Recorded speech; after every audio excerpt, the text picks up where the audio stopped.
وعلى آله وصحبه ومن تبعهم بإحسان إلى يوم الدين. أما بعد، أيها الإخوة الكرام rahimani wa rahimakumullah. Pertama, kita harus selalu memuja dan memuji Allah Jalla Jalaluh sebagai ungkapan syukur kita kepadanya subhanahu wa ta'ala atas seluruh nikmat yang telah Allah subhanahu wa ta'ala karuniakan kepada kita, terutama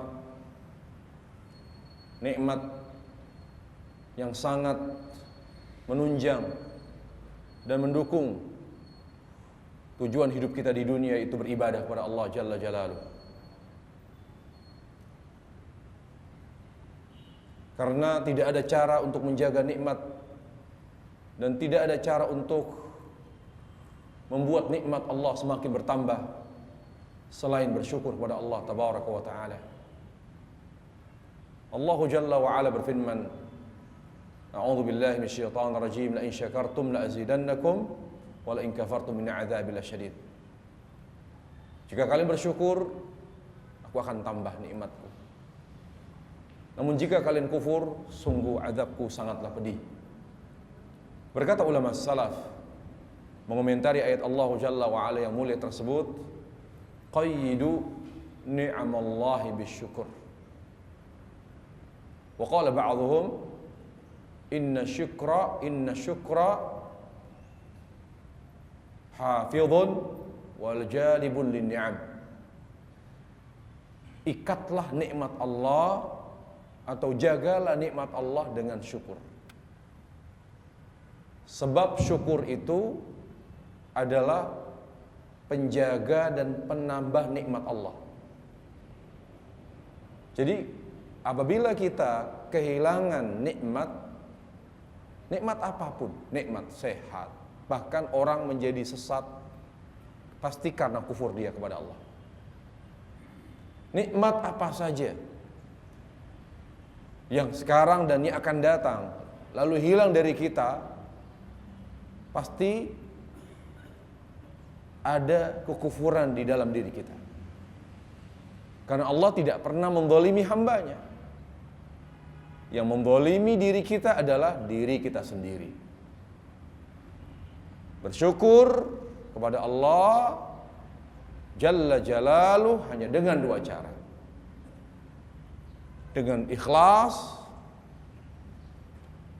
selalu ikhlas dalam beramal.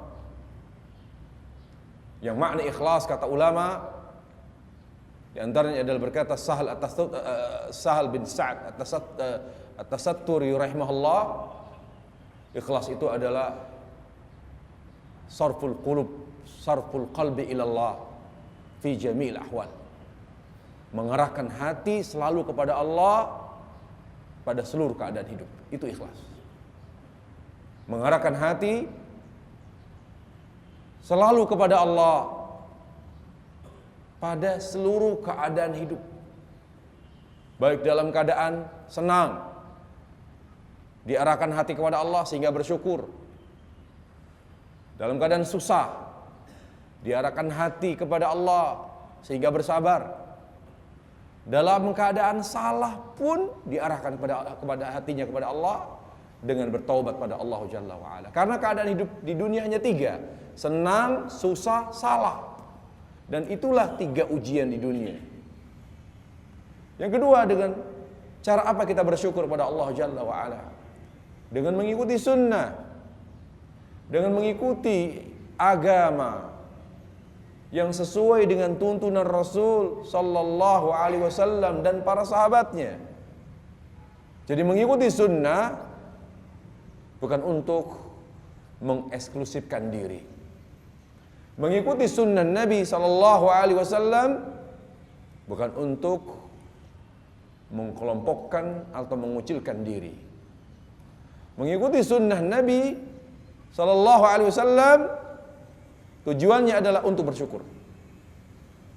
Makanya sahabat ridwanullah alaihim jami'a dianggap oleh Allah dan Rasulnya salawatullahi wassalamu alaihi sebagai orang yang paling bersyukur kepada Allah. Kenapa sahabat adalah orang yang paling bersyukur? Karena mereka adalah orang yang paling ikhlas dan yang paling mengikuti petunjuk Nabi yang mulia sallallahu alaihi wasallam. Para jemaah sekalian, ikhwani fid din, rahimani wa rahimakumullah.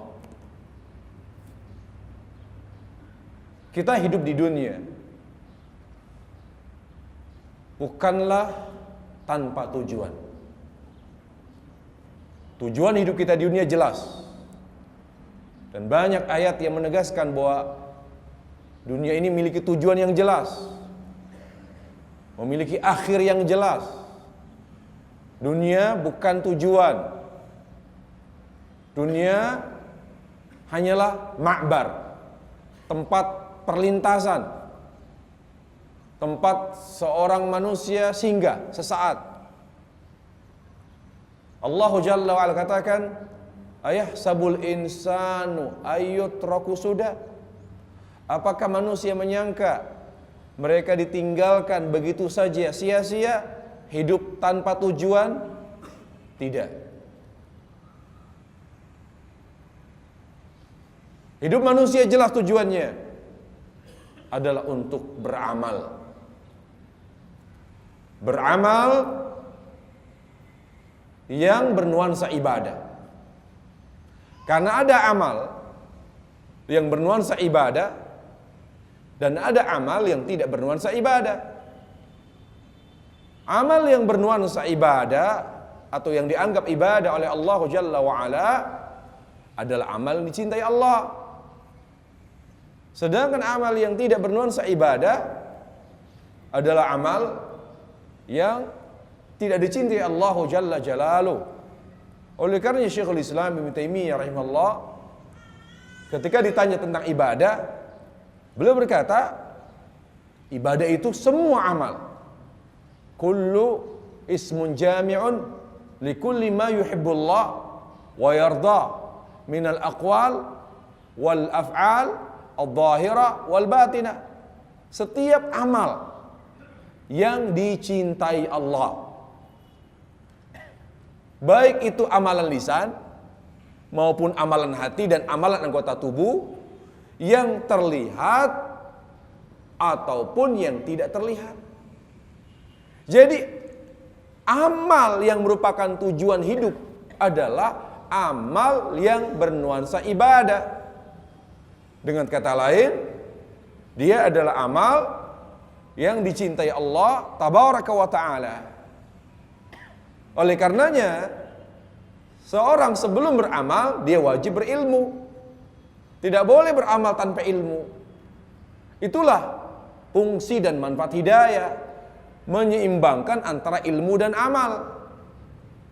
Orang sesat karena dua sebab. Karena kebodohan, tidak punya ilmu, atau karena tidak mengamalkan ilmunya karena mengikuti hawa nafsu. Makanya Allah Jalla wa'ala menyuruh kita untuk selalu memohon hidayah agar kita bisa selalu beramal yang bernuansa ibadah berkat kekuatan hidayah dari Allah Jalla wa'ala. Dengan diberi kemudahan oleh Allah untuk bisa memadukan antara ilmu dan amal. Hidayah itu apa? Ilmu dan amal. Ilmu dan amal. Oleh karenanya Allah Jalla wa'ala berfirman, fa'lam annahu la ilaha illallah wastaghfir li dzambik. Ketahuilah bahwa tidak ada ilah yang berhak diibadahi kecuali Allah, dan beristighfarlah. Yaitu apa? Beramalah. Makanya Imam Bukhari rahimahullah dalam kitab Sahih Bukhari meletakkan suatu babul ilmi qabla al-qawli wal amal. Bab berilmu terlebih dahulu sebelum berucap dan beramal. Karena amal yang kita harus amalkan sebagai amalan yang mengarahkan kita kepada tujuan hidup kita di dunia adalah amal yang dilandasi oleh ilmu. Kalau tidak, amal kita akan sia-sia. Sebagaimana Allah katakan dalam surah Al-Kahfi ayat 102, Allah katakan, "Qul hal nunabbiukum bil akhsarina a'mala alladziina dhalla sa'yuhum fil hayatid dunya wa hum yahsabuna annahum yuhsinun sun'a." Akibat orang sekedar beramal tapi enggak peduli dia. Hanya beramal, tapi dia tidak tahu bahwa tidak semua amal menjadi bekal kita di akhirat yang mengantarkan kita kepada tujuan hidup di dunia. Mereka tidak menyangka, mereka tidak tahu. Apa kata Allah? Qul hal nunabbiukum bil akhsarina amala. Katakanlah, maukah kalian aku beritahu orang-orang yang merugi, orang-orang yang sia-sia amalannya? Alladzina dhalla sa'yuhum fil hayatid dunya. Mereka adalah orang-orang yang sia-sia amalannya padahal mereka telah banyak telah banyak melakukan amal. Wa hum yahsabun annahum yuhsinun sun'a. Padahal mereka telah menyangka bahwa mereka telah banyak berbuat amal. Kenapa mereka dianggap amalan mereka oleh Allah sia-sia? Karena amal yang mereka amalkan bukanlah amal yang dicintai Allah Azza wa Jalla. Bagaimana kita tahu amal itu dicintai Allah? Ketika amalan itu ada tuntunannya dari Nabi sallallahu alaihi wasallam. Makanya Allah Jalla wa Ala dalam surat Ali Imran ayat 31 Allah katakan, "Qul in kuntum tuhibbunallaha fattabi'uni yuhibbukumullah wa yaghfir lakum dzunubakum." Katakanlah wahai Muhammad, jika kalian betul-betul mencintai Allah dengan mengikuti Nabi. Berarti untuk memastikan sebuah amal dia adalah ibadah, untuk memastikan bahwa sebuah amal dicintai Allah, maka kita bisa memastikannya dengan apa? Dengan mengembalikan amal tersebut kepada tuntunan Nabi. Kalau sesuai dengan tuntunan petunjuk Rasul sallallahu alaihi wasallam, berarti amal itu adalah amal ibadah, bukan amal yang sia-sia. Makanya Syekh Sa'di rahimahullah ketika menjelaskan firman Allah Jalla wa Ala dalam surat Al-Kahfi ayat 30, surat Al-Mulk ayat 2, Allah katakan surah Al-Mulk ayat 2 Allah katakan, "Liyabluwakum ayyukum ahsanu amala." Untuk menguji kalian siapa di antara kalian yang paling baik amalannya. Dan juga firman Allah dalam surah Al-Kahfi ayat 30, Allah katakan, "Innalladzina amanu wa 'amilus salihati inna la nudhi'u ajra man ahsana amala." Sungguhnya orang-orang yang beriman dan beramal saleh, sungguh kami betul-betul tidak akan pernah menyia-nyiakan pahala orang yang beramal dengan baik. Amal yang beramal sungguhnya kami benar-benar tidak akan menyia-nyiakan pahala siapa? Orang yang beramal dengan amalan yang berkualitas. Apa kata Syekh Sa'di? Amal yang baik atau amal yang berkualitas maknanya yaitu amalan yang dikerjakan oleh seorang hamba karena Allah dan sesuai dengan petunjuk Rasulullah sallallahu alaihi wasallam, dan amalan tersebut tidak akan pernah Allah sia-siakan, walau sedikit pun tidak akan pernah Allah sia-siakan. Bahkan Allah akan menjaganya dan akan menyiapkan balasannya di akhirat kelak sesuai dengan kuantitas dan kualitasnya. Baik. Apabila kita sudah mengetahui bahwa tujuan hidup kita di dunia adalah amal yang berkualitas, amal yang bernuansa ibadah. Oleh karenanya ayyuhal ikhwah, di dunia ini tidak ada yang mulia kecuali yang berkaitan dengan amal ibadah. Apapun yang dimuliakan oleh manusia, selama tidak sejalan dengan amal ibadah, dia tidak mulia di sisi Allah Jalla Jalaluhu. Kemuliaannya hakiki adalah kemuliaan dunia akhirat. Kemuliaan dunia yang berkelanjutan kepada kemuliaan akhirat. Kemuliaan dunia yang bersambung, yang berlanjut kepada kemuliaan akhirat. Itu yang disebut dengan kemuliaan hakiki. Kemuliaan yang semu hanya di dunia saja, hanya sesaat saja. Nah, kemuliaan yang sesaat biasanya dia tidak berkaitan dengan amal ibadah.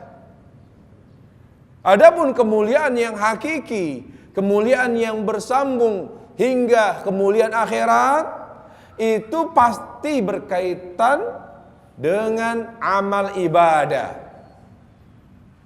Semua yang Allah muliakan pasti berkaitan dengan amal. Dengan amal ibadah. Tidaklah Allah Jalla wa'ala memuliakan waktu, memuliakan tempat, memuliakan manusia, memuliakan sebuah benda, sampai buah pun Allah muliakan karena berkaitan dengan amal. Sampai benda apa saja sebut yang Allah muliakan pasti berkaitan dengan amal. Allah Jalla wa'ala sebagai contoh memuliakan waktu Ramadan.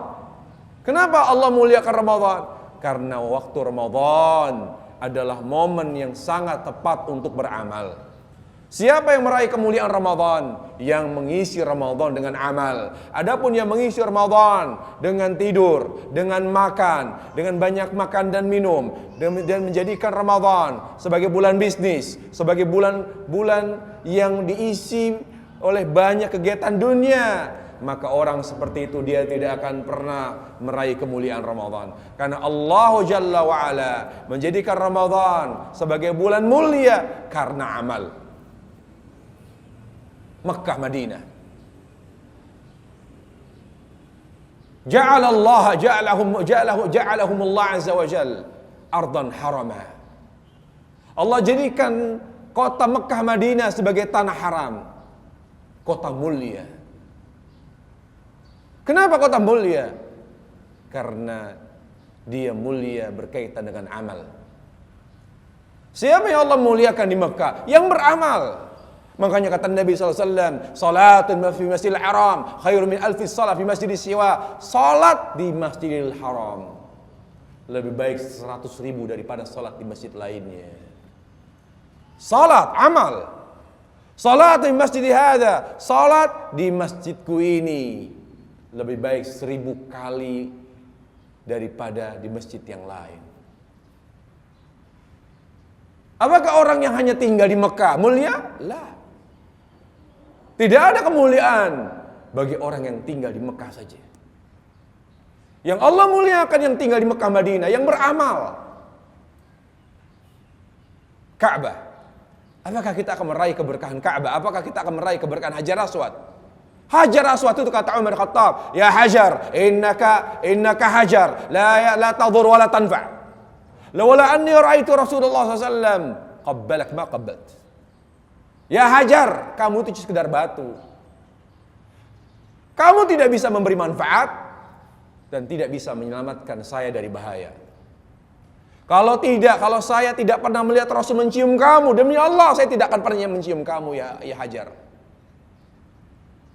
Pernyataan Umar cukup memberi pelajaran penting bagi kita. Kita tidak boleh menyembah Hajar. Kita tidak boleh berlebihan terhadap Hajar Aswad. Dia batu sama dengan batu yang lain. Tapi dia mulia ketika berkaitan dengan amal, karena Rasul mencium, ada ittiba di sana. Ada tuntunan di sana, jadi amal. Kalau Rasul tidak pernah melakukannya, nggak perlu cium. Berarti kalau Rasul tidak pernah mencium, lalu kita cium, sama saja kita mencium batu kolar, batu bata, sama saja.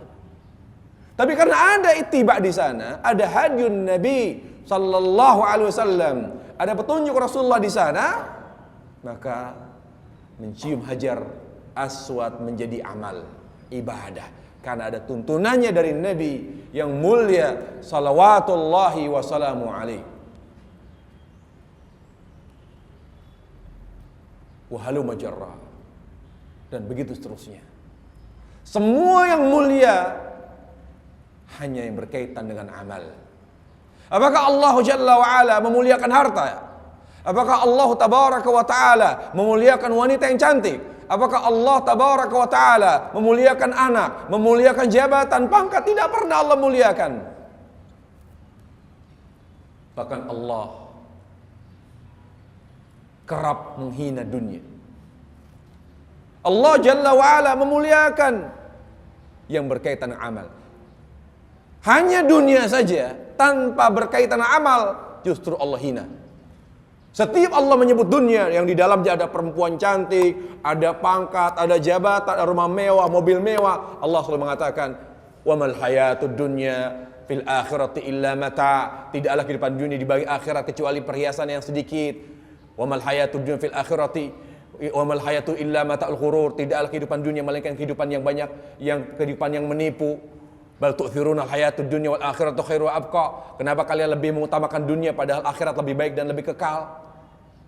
Turiduna 'ardhad dunya wa radhu Allah yurid akhirah. Kenapa sih kalian selalu menginginkan dunia sedangkan aku Allah senantiasa menginginkan akhirat bagi kalian? Banyak. Kata Ibnu Qayyim rahimahullah, Allah tidak pernah memuji dunia. Karena memang dunia tidak memuliakan secara hakiki kecuali yang berkaitan dengan amal. Wanita, Allah jadikan wanita fitnah. Anak juga fitnah, harta fitnah. Bukankah Allah Jalla wa Ala berfirman surat Ali Imran, "Zuyyina lin-nasi hubbus syahawati minan nisa wal banina wal qanatiril muqantara minadh dhahabi wal fidda wal khaylil musawwamati wal an'ami wal ard. Dzalika mata'ul hayatid dunya." Dzalika mata'ul hayatid dunya. Wallahu 'indahu husnul ma'ab. Telah ditanamkan di hati manusia, laki-laki cinta kepada perempuan, menganggap indah wanita. Fitnah. Pertama laki-laki wanita. Wal banin, lalu anak. Wal qanatiril muqantarati minadh dhahabi wal fidda. Emas, perak yang berlimpah ruah.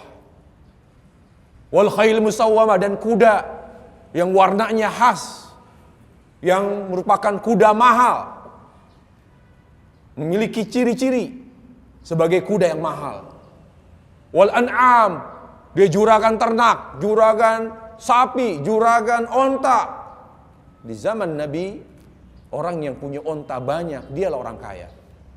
Wal khayl musawwamati wal an'am wal har, dia adalah juragan korma, juragan, dia yang memiliki tanaman korma sekian ribu hektar. Apa kata Allah? Dzalika mata'ul hayatid dunya. Itu cuma perhiasan dunia, perhiasan yang menipu, kata Allah. Subhanallah, setiap Allah menyebut dunia yang di dalamnya ada wanita, ada anak, ada harta, dan apapun yang menyilaukan mata kita, justru Allah menghina dan merendahkannya. Demikian pula Nabi SAW. Seraya beliau misalnya bersabda, "Lau ta'dilu janaha ba'udha, lau ta'dilu dunya janaha ba'udha, ma saqal minhal kafir syurbata ma."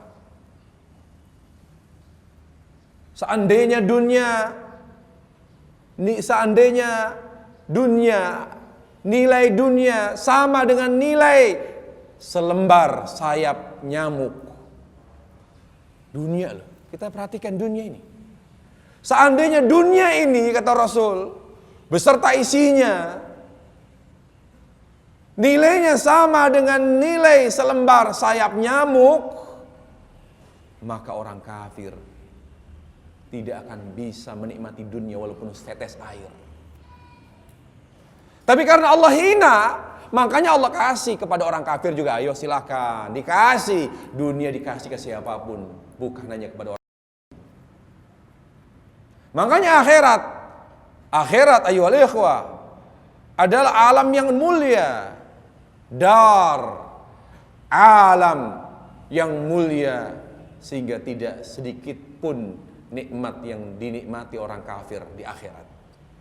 Allah katakan, tilka darul akhirah naj'aluha lil ladzina la yuriduna 'uluwan fil ard. Itulah akhirat yang aku tidak akan pernah berikan kepada orang-orang yang sombong.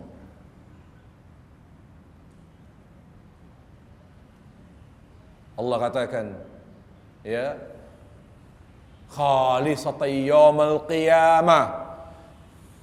Akhirat khusus bagi orang yang beriman.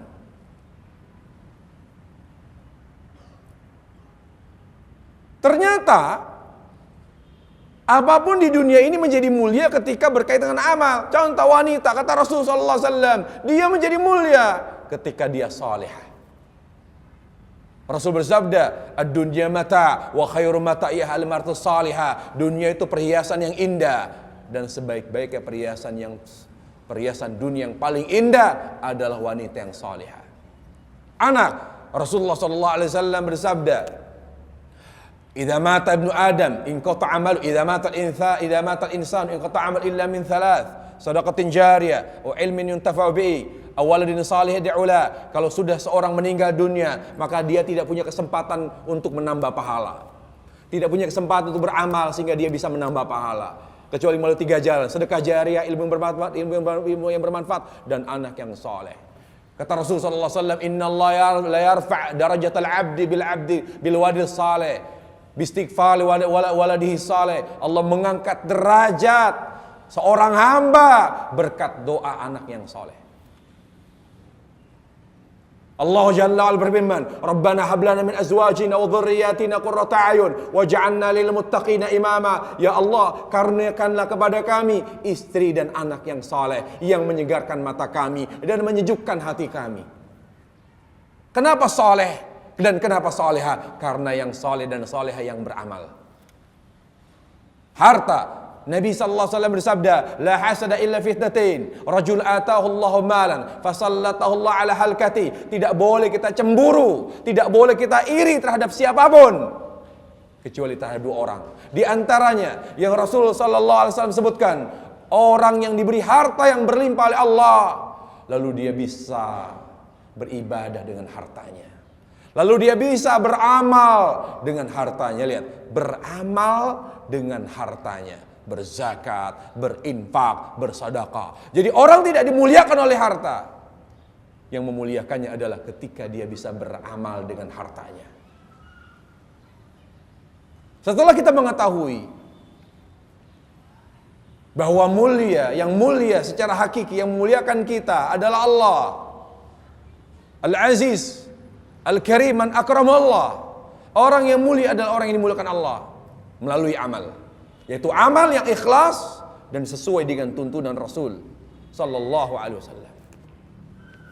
Dan puncak amal untuk hari Arafah, untuk malam Lailatul Qadar, untuk bulan Ramadan, sehingga tidak ada yang lebih mengembirakan hati seorang mukmin daripada yang menunjang amalnya.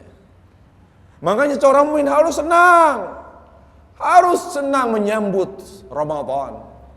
Seorang mukmin harus bahagia dan harus berupaya mencari malam yang dia cari, malam yang dia incer, malam yang dia buru, yang membahagiakan hatinya itu malam Lailatul Qadar, malam amal, malam puncak amal. Khairum min alfi syahr. Kata ulama, seorang yang bertahajud, seorang yang baca Quran, seorang yang berdoa di malam tersebut, yuwafiqu Lailatul Qadar, yang bertepatan dengan Lailatul Qadar, sama dengan salat dan berpuasa selama lebih dari 1000 tahun, lebih dari 1000 bulan.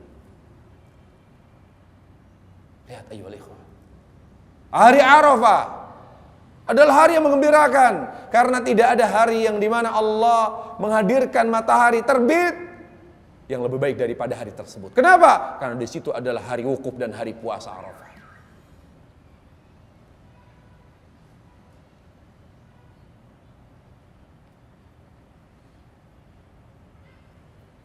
Allah tidak memuliakan kita, tidak merahmati kita, dan tidaklah membahagiakan kita kecuali karena amal kita. Semakin kita beramal, yang diridhai oleh Allah, semakin Allah rahmati kita. Makanya kata ulama, innallaha la yarfa' qadra rajul ala qadri tamassukihi bis sunnah. Allah angkat derajat seorang hamba sesuai dengan konsistensinya terhadap sunnah. Allah mengangkat derajat seorang hamba sesuai dengan konsistensinya terhadap sunnah. Lihat, amal yang Allah ridhai. Allah muliakan itu. Rasulullah SAW bersabda, "Naddarallahu imra'an sami'a maqalati fawa'aha." Semoga Allah mencerahkan wajah seorang. Wajah Allah cerahkan. Wajahnya cerah, memiliki inner beauty, berwibawa. Sami'a maqalati, dia mendengar hadisku. Fawa'aha, lalu memahaminya. Wa adda kama sami', dan menyampaikan sesuai dengan apa yang sampai kepadanya, sesuai dengan apa yang dia dengar. Ya. Mengamalkan hadis membuat kita berwibawa. Allah Jalla wa'ala berfirman, "Yarfa'illahu alladhina amanu minkum walladhina utul ilma darajat." Allah angkat derajat orang yang beriman dan orang yang berilmu. Yarfa'illahu alladhina amanu minkum. Allah angkat derajat orang yang beriman. Siapa orang yang beriman? Orang yang berilmu dan beramal. Li'anna al-iman ayyuhal ikhwah huwa al-ilmu wal amal. Karena iman itu adalah ilmu dan amal. Walladzina utul ilma darajat, dan orang-orang yang memiliki ilmu. Berarti iman, amal, ilmu agama. Allah angkat derajat mereka. Ayyuhal ikhwatul kiram, rahimani wa rahimakumullah. Berarti setelah kita mengetahui dan menyimak pemaparan yang saya sampaikan, berarti jangan cari kemuliaan kecuali melalui amal. Amal yang Allah ridhai. Kita fokus aja kepada amal yang Allah ridhai. Setiap kita beramal, tanyakan diri kita, ikhlaskan kita ketika beramal. Adakah contohnya? Adakah tuntunnya dari Nabi? Kalau kita fokus ke hal tersebut, rezeki Allah yang atur. Kemuliaan Allah yang berikan, bukan manusia yang berikan kemuliaan kepada kita. Berapa banyak para pejabat-pejabat, coba dulu dia mantan presiden, mantan menteri, mantan gubernur, mantan bupati. Sekarang biasa-biasa saja. Dia mantan jenderal, mantan kasat, mantan kasal, mantan kasau. Biasa-biasa saja. Biasa hidupnya. Tiap hari cuma main golf. Keluar, rumahnya dekat masjid, bahkan gak pernah sholat di masjid. Biasa saja, gak dimuliakan oleh pangkat yang tinggi. Karena yang memuliakan secara hakiki hanya Allah. Melalui apa? Melalui amal. Melalui amal, ayyuhal ikhwah. Kemuliaan itu akan merembet ke seluruh tubuh, ke seluruh kehidupan kita. Terasa perubahan yang drastis dalam hidup kita. Keberkahan keluarga, keberkahan usaha, jelasnya arah hidup kita. Walaupun kita tukang es sekalipun, walaupun kita tukang ojek, tapi jelas, diperjelas dengan cahaya sunnah.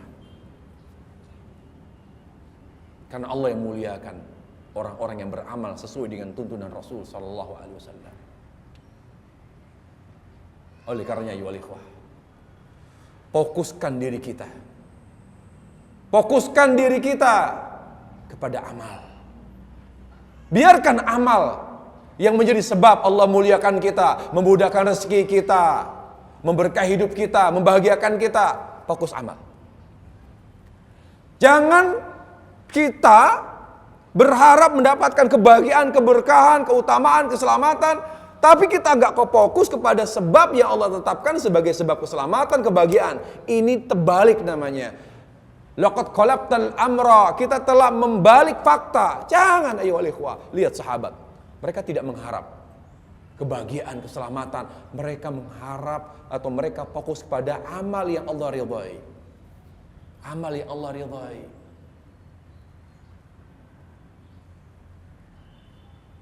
Ada seorang sahabat, "Ya Rasulullah, dullani ala amal, tunjukkan kami kepada amal.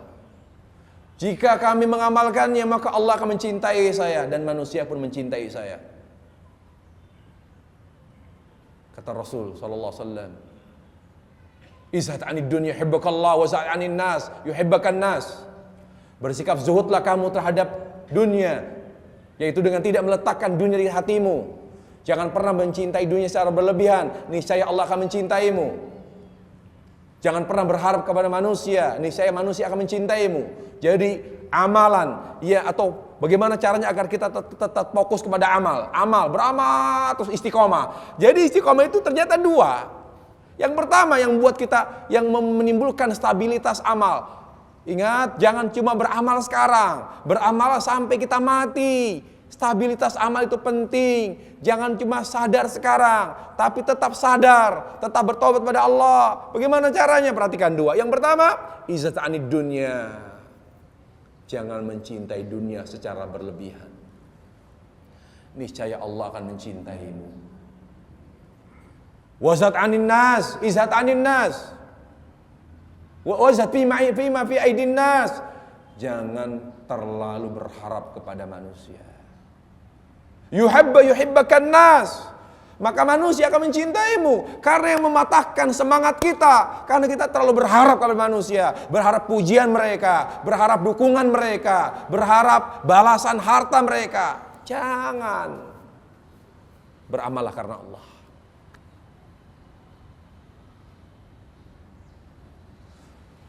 Kalau kita bicara amal, maka kita bicara bangunan, ibarat sebuah bangunan. Amal itu ibarat sebuah bangunan. Dia akan diterpa oleh fitnah, syahwat dan syubhat. Kalau kuat pondasinya, dia akan kuat. Tetap beramal, tetap tampil amal tersebut. Jadi kalau kita bicara amal, yang kita sudah bahas tadi, amallah yang memuliakan kita, sebab Allah muliakan kita, sebab Allah bahagiakan kita. Maka jangan hanya fokus pada amal Allah ridhai, tapi perhatikan pondasinya. Oleh karenanya pada kesempatan berbagi ini, kita bicara menata hati, menyambut, menyongsong, dan mengisi Ramadan. Berarti apa? Hati itu adalah asas amal. Jadi ketika kita menyadari bahwa bulan Ramadan bulan amal, bukan bulan yang lain, dia bulan amal, kita akan meraih seluruh keutamaan Ramadan dengan kita mengisinya dengan amal ibadah yang sesuai dengan apa yang Allah ridhai. Berarti jangan fokus pada amal dulu, perhatikan asasnya. Perhatikan pondasinya, pondasi puasa apa, pondasi tarawih apa, pondasi baca Quran. Sehingga kita tidak hanya semangat di awal Ramadan saja. Coba perhatikan kaum muslimin, mungkin kita termasuk yang hanya mampu bersemangat ibadah di awal Ramadan. Tapi kalau sudah pertengahan, bahkan di akhir, semakin menyedihkan. Kenapa? Karena pondasinya nggak kuat. Dia digoda oleh godaan THR, godaan mudik, godaan bisnis, godaan, sehingga enggak lagi fokus kepada ibadah. Sehingga perilaku kita di bulan Ramadan menyelisihi petunjuk Rasul sallallahu alaihi wasallam. Rasul alaihi wasallam di awal Ramadan, beliau tetap memadukan antara aktivitas dunia dengan ibadah. Di pertengahan Ramadan sudah mulai mengurangi aktivitas dunia. Di akhir Ramadan, di 10 akhir Ramadan, malah beliau fokus pada ibadah dan meninggalkan aktivitas dunia. Berkata Aisyah radhiyallahu anha, kana Rasul sallallahu alaihi wasallam idza dakhala al-ashr awakhir shadda mi'zara wa iqadha ahla. Bahwa Rasulullah sallallahu alaihi wasallam apabila sudah masuk ke 10 hari terakhir, beliau mengencangkan ikat pinggang dan membangunkan keluarganya untuk salat malam. Mengencangkan ikat pinggang apa maknanya? Fokus kepada ibadah, meninggalkan hubungan intim dengan istrinya, meninggalkan, lihat, hubungan intim diidentikan dengan dunia. Artinya Rasul sampai meninggalkan hubungan intim demi fokus pada ibadah. Untuk apa? Untuk mencari Lailatul Qadar. Kita tidak, terbalik. Lihat aja nanti ini. Kalau betul Senin, hari pertama Ramadan, lihat subuh. Sampai anak-anak pun hadir sholat subuh. Kita yang biasa sholat di masjid sampai gak dapat tempat. Lihat. Tapi lihat pertahanannya. Lihat stabilitas amal mereka, stabilitas semangat mereka. Bertahan? Tidak. Begitu terus dari tahun ke tahun. Kenapa? Karena mereka tidak menyiapkan hati, tidak menata hatinya. Ingat, bulan Ramadan bulan amal, bukan bulan mudik, bukan bulan bisnis, bukan jualan, bukan bulan apapun, bulan amal. Allah katakan, kutiba alaikumusiyam kama kutiba alal ladzina min qablikum. Telah diwajibkan sekalian puasa. Berarti Ramadan bulan puasa, bulan amal. Kullu amal ibni Adam lahu illa siyam fa innahu li. Seluruh anak cucu Adam amalannya baginya kecuali puasa. Fa innahu li, bahwa amal puasa kus bagiku, kata Allah.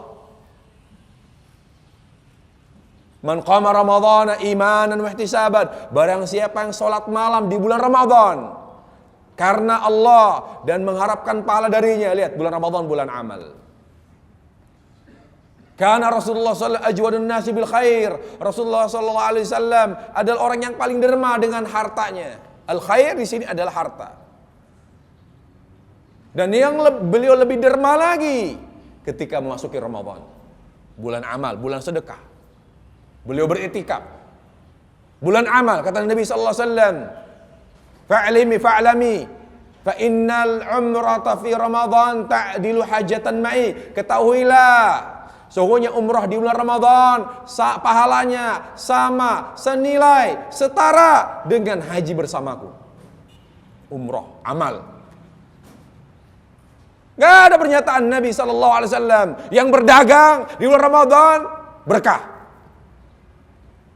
Gak ada pernyataan beliau SAW mengatakan yang bekerja disiplin dari berangkat sampai pulang. Rasul punya karyawan, beliau pemimpin negara, tapi tidak pernah ada pernyataan dan statement beliau berkaitan dengan dunia. Selalu pernyataan beliau amal. Berarti ayyuhal ikhwah, karena dia bukan bulan selain bulan amal, dia adalah bulan amal. Maka apabila kita menjelang Ramadan sudah mempersiapkan makanan, logistik, nu'iddu an-nafaqa wa ta'am, kita menyiapkan makanan, menyiapkan, menyetok sirap, persiapan nanti buka puasa, nyetok korma, maka stok hati kita. Kita harus lebih menyiapkan hati kita. Bulan Ramadan bukan bulan kita memuaskan, melampiaskan syahwat makan kita. Bukan. Karena di antara manfaat takwa, manfaat puasa adalah muasatul fuqara wal masakin, bisa merasakan penderitaan orang miskin dan fakir, di mana kita bisa lapar sama seperti mereka lapar. Kalau akhirnya kita balas dendam, pada saat berbuka kita makan semua, apakah haram? Boleh. Tapi para jamaah, yang ingin kita fokuskan di sini adalah bulan Ramadan, bulan amal. Sebelum kita memasuki Ramadan, siapkan hati kita agar siap beramal.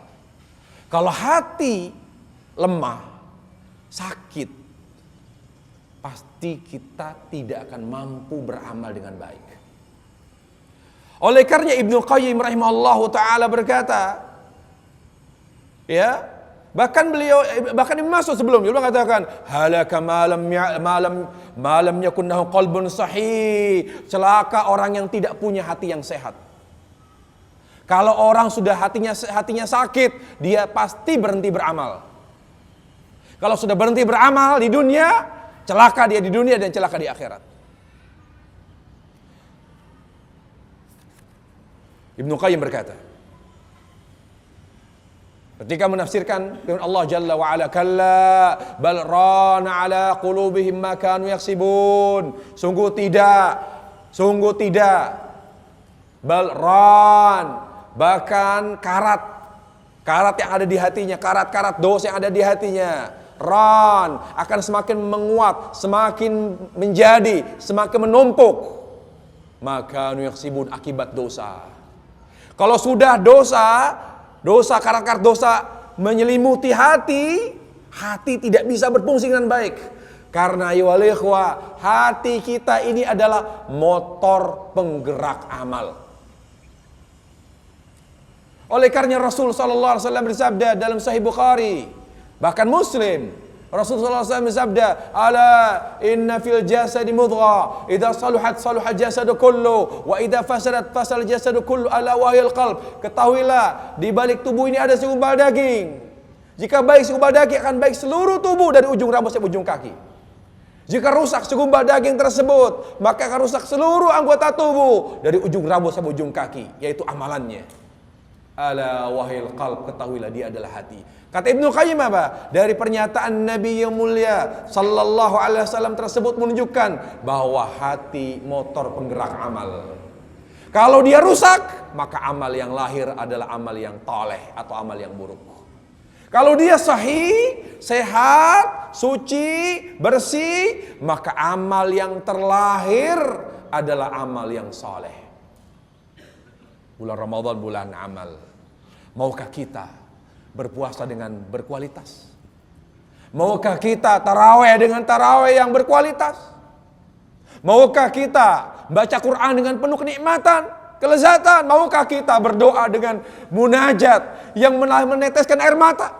Maukah kita bersedekah dengan penuh kenikmatan, berbagi kepada fakir miskin dengan nikmat, dengan bangga, seraya mohon kepada Allah taufik? Maukah kita terus beribadah sampai detik-detik terakhir Ramadan?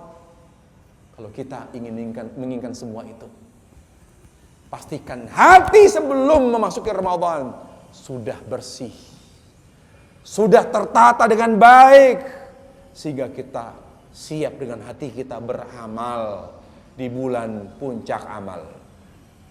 Seraya beliau rahimahullahu ta'ala berkata, idza fakadzalikal qalbu idza takhallasa minadz-dzunubi bit-taubah faqad istabraqa min takhlitihi fatakhallasat quwwatul qalb wa iradatuhu lil khair fastarah.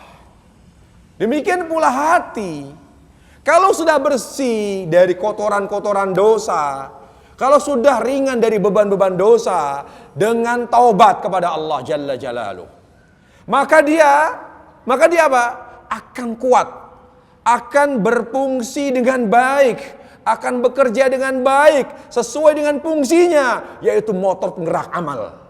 Sehingga apa? Sehingga yang dia gerakkan adalah amal kepada kebaikan. Kita akan didorong terus kepada salat, kepada zakat, kepada puasa, kepada semua kebaikan-kebaikan yang Allah syariatkan.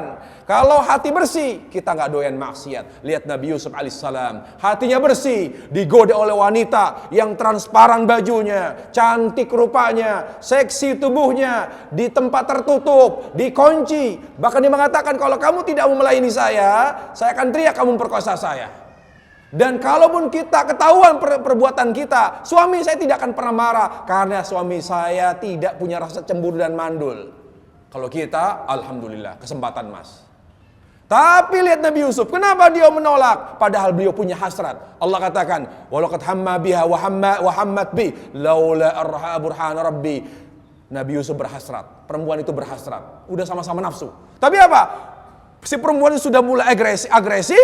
Nabi Yusuf ketika dia apa? Melihat hatinya bersih,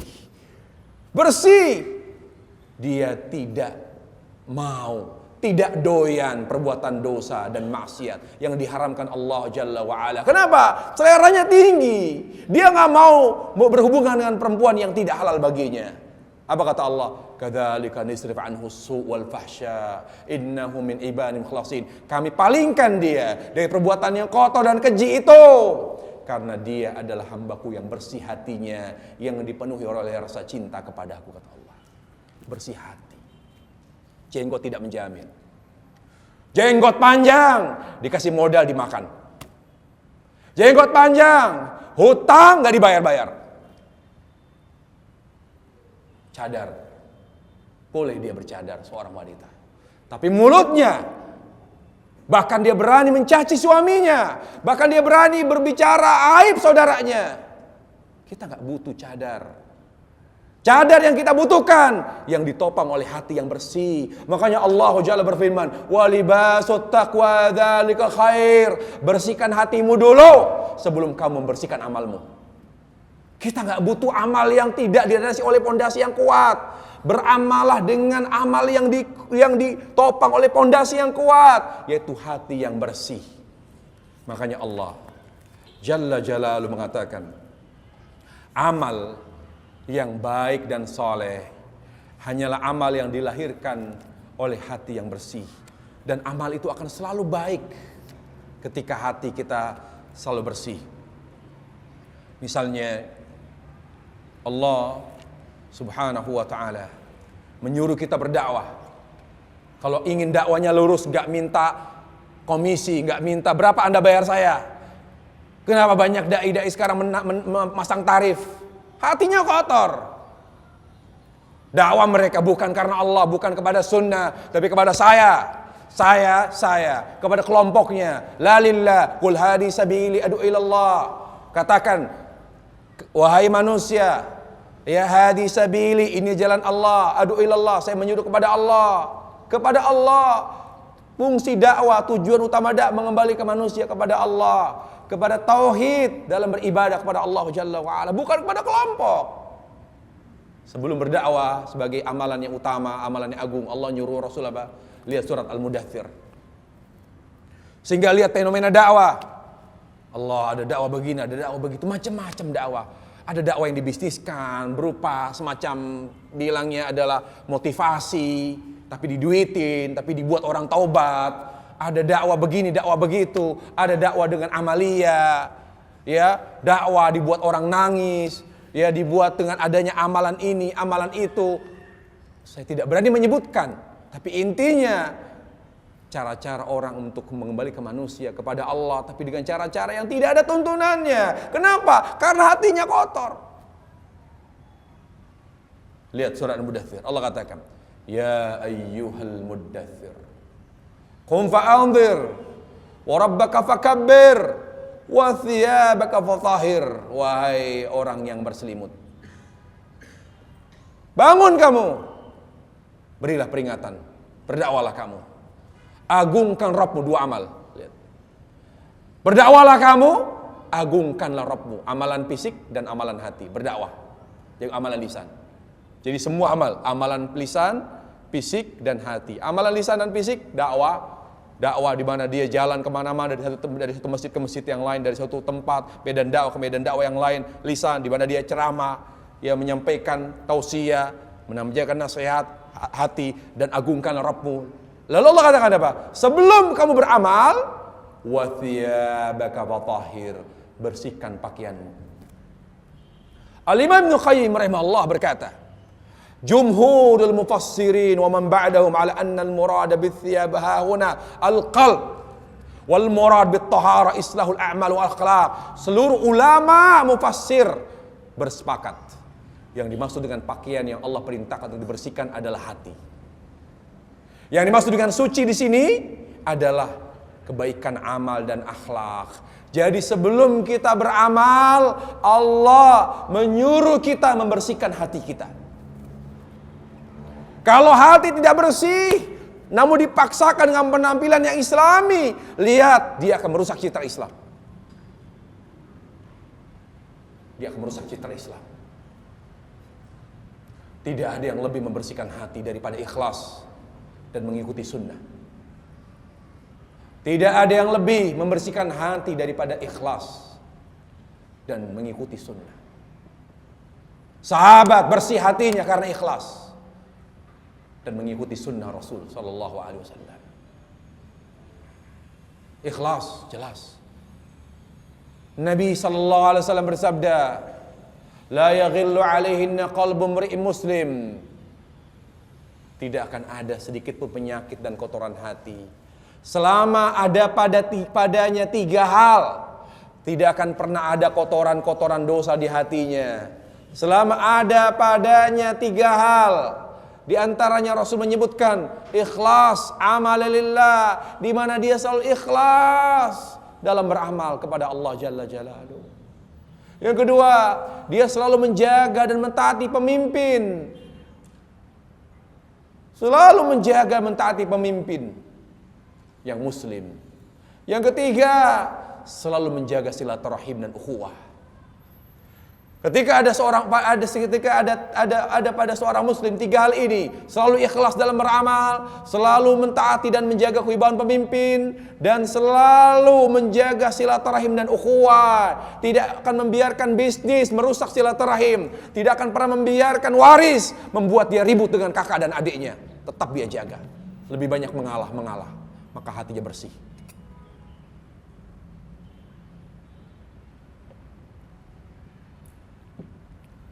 Hati bersih mengikuti sunnah.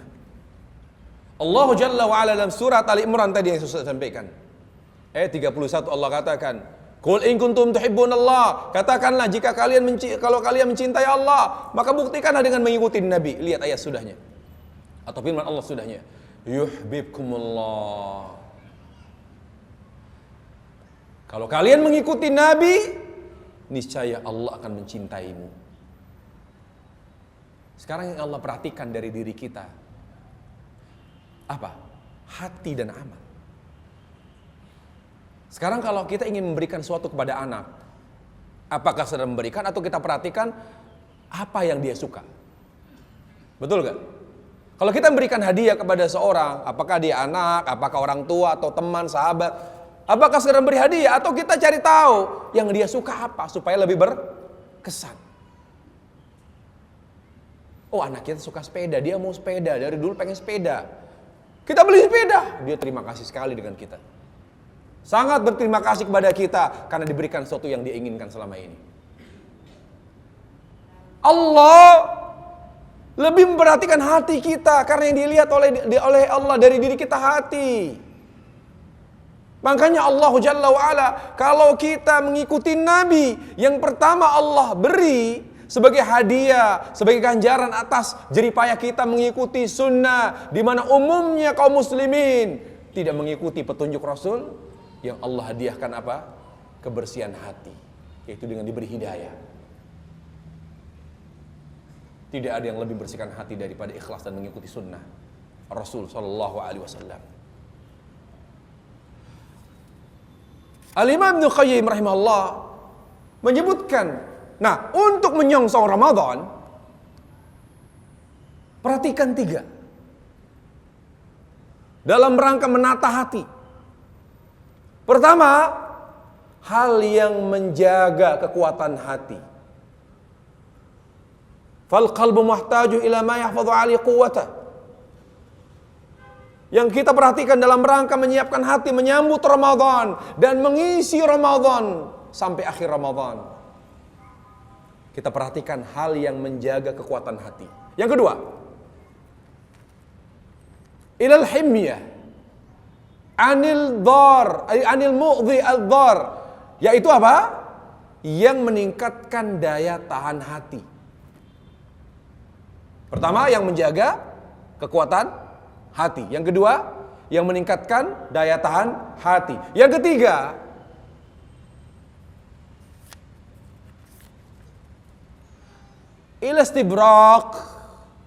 ilastibraghin min kulli madatin fasida, yaitu memperhatikan atau berupaya mengeluarkan segala virus yang sudah ada di dalam hati. Sebelum masuk ke Ramadan, keluarkan virus-virus yang ada di hati. Penyakit-penyakit hati tolong disembuhkan. Segera sembuhkan. Kalau masih sakit, kita sudah masuk sahur, maka lihat sahur kita nggak berkualitas, puasa kita nggak berkualitas, sholat kita, karena hati belum sehat. Baik. Pertama, perhatikan bahwa hati agar siap beramal bisa menjadi motor penggerak amal kita, terutama di bulan Ramadan. Ya, kita perhatikan, ayyuhal ikhwatul kiram rahimakumullah, yaitu yang menjaga kekuatannya. Apa saja yang menjaga kekuatan hati? Yaitu iman. Yang menjaga kekuatan hati iman. Iman itu apa? Ilmu dan amal. Sempurnakan pemahaman kita terhadap agama. Sempurnakan amal kita. Lebih ikhlas, agar lebih ikhlas. Dari sekarang para jamaah, kalau kita sholat, kalau kita jalan ke masjid, kalau kita mungkin bekerja, beraktivitas, berdagang, apa saja, tolong lebih ikhlas. Hal-hal yang meningkatkan iman, tolong lakukan menjelang Ramadan. Untuk menjadikan hati ini kuat, sehingga bisa berfungsi dengan baik sebagai motor penggerak amal. Apa saja yang meningkatkan iman? Pertama, menghadiri kajian-kajian menjelang Ramadan. Kajian-kajian yang mengkaji Al-Quran dan Sunnah sesuai dengan pemahaman salaful ummah, sesuai dengan pemahaman sahabat. Yang kedua, mengenal Allah melalui nama dan nama-namanya yang sempurna, Asmaul Husna. Yang ketiga, membaca Quran dan merenunginya dan mentadaburinya. Yang keempat, membaca dan menghayati perjalanan hidup Rasul sallallahu alaihi wasallam.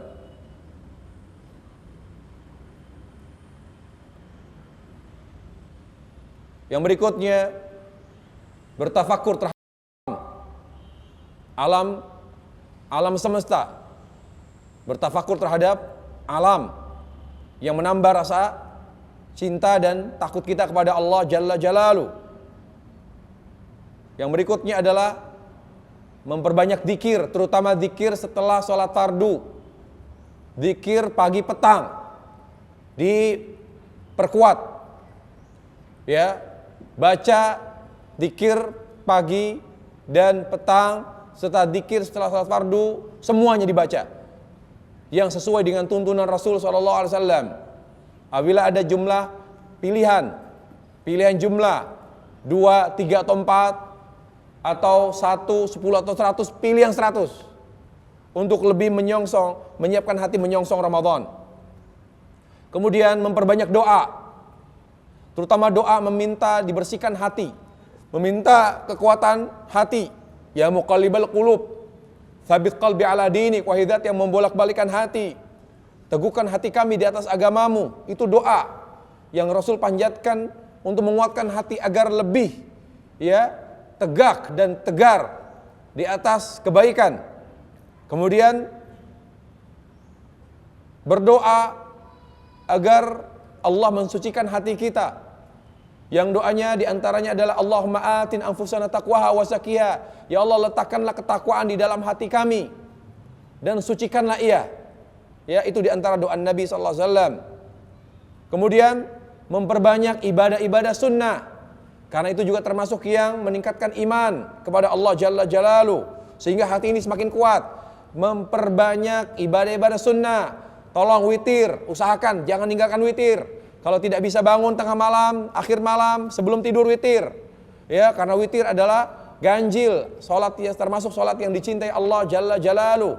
Kemudian juga terutama qobliyah dan ba'diyah yang rawatib muakkadah, 2 rakaat sebelum subuh, 4 rakaat sebelum zuhur, 2 rakaat masing-masing 2 rakaat salam, 2 rakaat salam, kemudian 2 rakaat setelah zuhur, kemudian 2 rakaat setelah maghrib, kemudian 2 rakaat setelah isya. Itu jaga betul menjelang Ramadan supaya hati semakin kuat. Kemudian zikir yang karena dia sifatnya sunnah, ya kita jaga, kita kawal sholat sunnah dengan sholat fardu dengan zikir, kemudian kita kawal sholat fardu dengan sholat sunnah. Kemudian sunnah-sunnah yang lain, perbanyak sedekah, ya, yang merupakan penyempurna zakat kita apabila kita termasuk yang wajib zakat. Ya, setiap wajib ada penyempurnanya, ada pengawalnya, yaitu ibadah-ibadah sunnah. Kalau sholat fardu, sholat sunnah. Kalau zakat, sedekah. Kalau puasa, puasa sunnah. Namun puasa sunnah tidak perlu kita lakukan karena sudah mendekati Ramadan. Dan yang terakhir, menjauhi maksiat. Itu yang meningkatkan iman.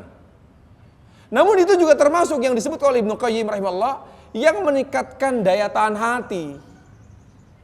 Jadi sekaligus penguat hati dan yang menimbulkan, melahirkan daya tahan hati, yaitu apa? Bistinabil atham wal ma'asi wa anwa'il mukhalafat, yaitu dengan meninggalkan semua yang diharamkan Allah.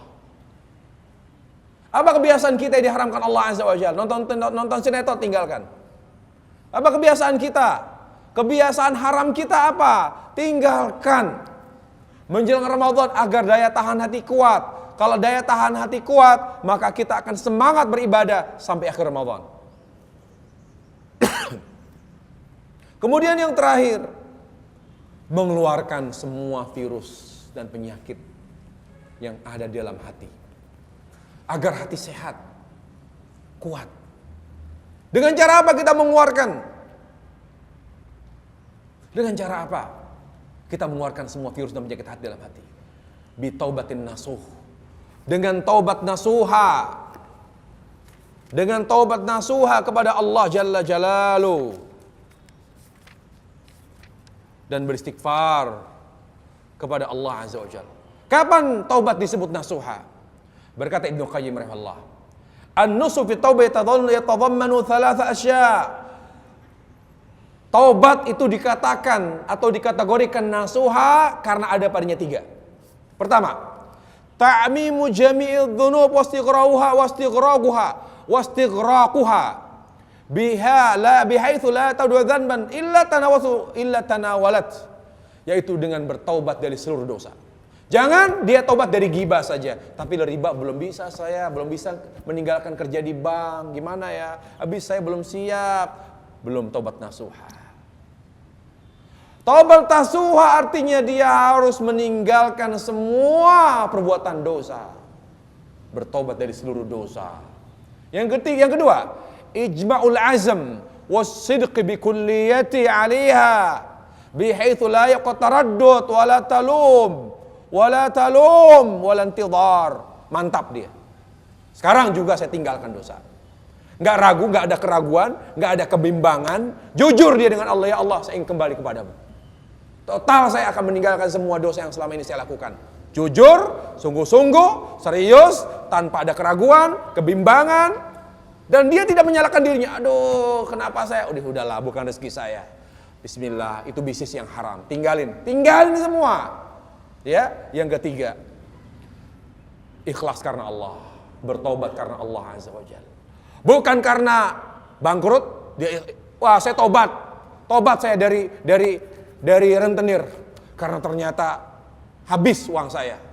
Tidak bertobat karena dia di penjara. Setelah di penjara baru saya tobat, tolong kurangi masa kurungan saya. Tidak, taubat karena Allah. Lillahi jalla wa ala takhlisu minas syawaib wal ilal qadiha fi ikhlasiha. Membersihkan hati dari segala hal yang merusak ikhlas. Bertobatlah karena Allah. Terakhir, menata hati menyongsong Ramadan, ayyuhal ikhwatul kiram, a'azani Allah wa iyyakum, yaitu dengan bertawakal kepada Allah. Jangan pernah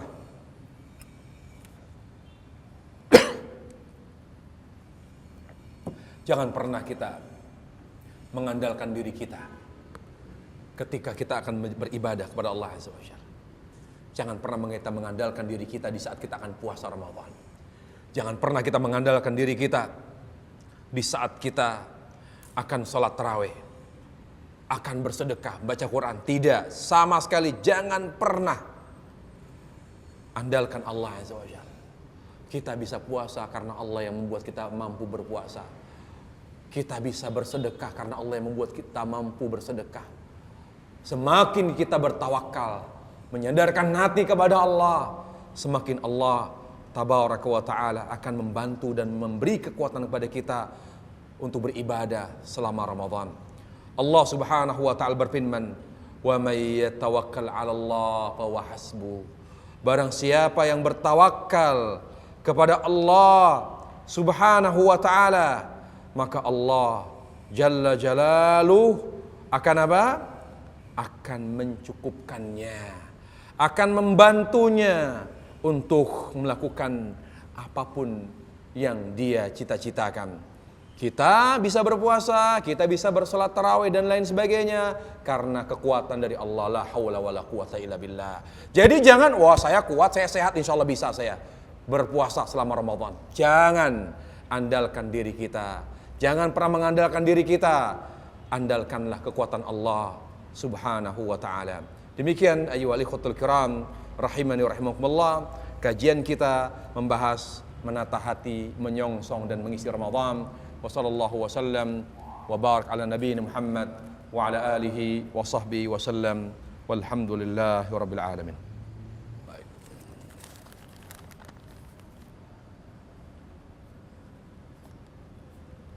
Dulu saya pernah menyakiti seorang wanita, dia adalah istri dari ayah kandung saya. Saya pernah mencacinya, mengeluarkan kata-kata yang ada di kebun binatang. Saya bilang dia pelacur, wanita murahan, padahal saya tahu dia tidak seperti itu. Wanita itu sudah mengurus ayah saya, menutup aurat, pakai cadar. Mungkin dia tidak akan pernah memaafkan saya, karena saya sudah amat sangat menyakiti hatinya dan menghinanya. Sekarang saya sadar apa yang harus saya lakukan. Bertaubat nasuha kalau berkaitan dengan hak manusia, kalau berkaitan dengan kehormatannya, kita sudah menghinanya, mencacinya, melecehkannya, maka kata ulama wajib bertaubat dengan meminta maaf kepada yang bersangkutan. Kalau hanya bertaubat namun tidak meminta maaf, maka Allah tidak akan pernah menerima permintaan maaf kita. Bolehkah perempuan yang haid baca Quran? Yang sahih boleh, karena yang sahih adalah tidak ada dalil yang sahih dan sharih yang melarang wanita haid untuk baca Quran. Apakah ada atau boleh sholat tahajud setelah sholat tarawih? Boleh. Hadis Aisyah radhiyallahu anha menunjukkan bahwa Rasul sallallahu alaihi wasallam pernah sholat sunnah setelah beliau melakukan sholat tarawih dan witir. Jadi boleh melakukan sholat sunnah setelah sholat tarawih dan witir. Mengenai amalan salat syuruk yang paling setara dengan pahala haji dan umrah. Pahala umrah, bukan pahala haji. Sebelum mengerjakan salat syuruk, karena harus menyiapkan makan pagi. Nah, salat syuruk itu salat duha. Syuruk itu awal duha. Jadi kalau kita dikatakan di sini ingin menyiapkan makanan pagi buat suami, siapkan aja dulu makanan pagi buat suami dan anak. Setelah selesai menyiapkan segala sesuatu buat anak, buat suami dan anak yang akan sekolah, yang akan bekerja, setelah itu silakan salat syuruk atau salat duha. Ya, tapi yang mendapatkan pahala haji umrah, pahala umrah yang sempurna adalah yang duduk setelah subuh, tidak berdiri dengan dzikir, dengan baca Quran lalu salat syuruk. Kalau dia tidak seperti itu, tentu tidak mendapatkan pahala umrah sempurna, dia hanya mendapatkan keutamaan salat duha. Bagaimana bersihkan hati yang kotor, terutama bagi orang yang hati sudah beku? Ada pembahasan khusus tentang bersihkan hati. Tadi sudah kita bahas, tidak ada yang lebih bersihkan hati daripada ikhlas dan mengikuti sunnah Rasul sallallahu alaihi wasallam. Mana yang lebih baik untuk ana, salat tarawih di rumah atau ikut suami salat tarawih di masjid? Yang lebih baik salat tarawih bersama suami. Kalau itu yang membahagiakan hati suami, maka salat tarawih di masjid bersama suami itu yang lebih afdal. Bagaimana dengan maaf-maafan menjelang puasa? Tidak ada contoh. Tidak ada contoh dari Rasul meminta maaf atau saling bermaafan menjelang Ramadan. Yang ada adalah meminta maaf dari kesalahan yang pasti. Apabila kita sudah pernah melakukan atau sudah pernah berbuat zalim dan sampai sekarang belum minta maaf, maka minta maaflah. Tapi bukan karena menjelang Ramadan, karena kita tidak mau hati kotor ya pada saat kita akan beramal di bulan Ramadan. Bagaimana cara menyempurnakan amal? Nah, Ustaz Afwan, saya punya tetangga punya anak laki-laki terus tiap hari main terus di rumahnya, saya khawatir karena yang main anak laki-laki perempuan, apalagi anak sekolah sekarang di rumahnya kosong, itu bapaknya lagi kerja. Apa yang saya lakukan? Nah, sampaikan ke RT. Sampaikan ke RT, ada anak muda, ya, anak-anak sekolah, ABG, ya, berduaan atau bareng-bareng di rumah kosong, orang tuanya nggak ada, sampai ke RT, biar RT yang bertindak. Ya, kalau tidak mau juga paksa mereka kawin hansip. Ya. Jadi yang jelas hal itu tidak boleh kita bermain hakim sendiri, tapi sampaikan keluhan kita kepada RT. Wallahu a'lam bissawab. Untuk persiapan zuhur kita akhiri majlis kita dengan majlis subhanallahi bihamdik, asyhadu an la ilaha illa anta, astaghfiruka wa atubu ilaik. Assalamualaikum warahmatullahi wabarakatuh.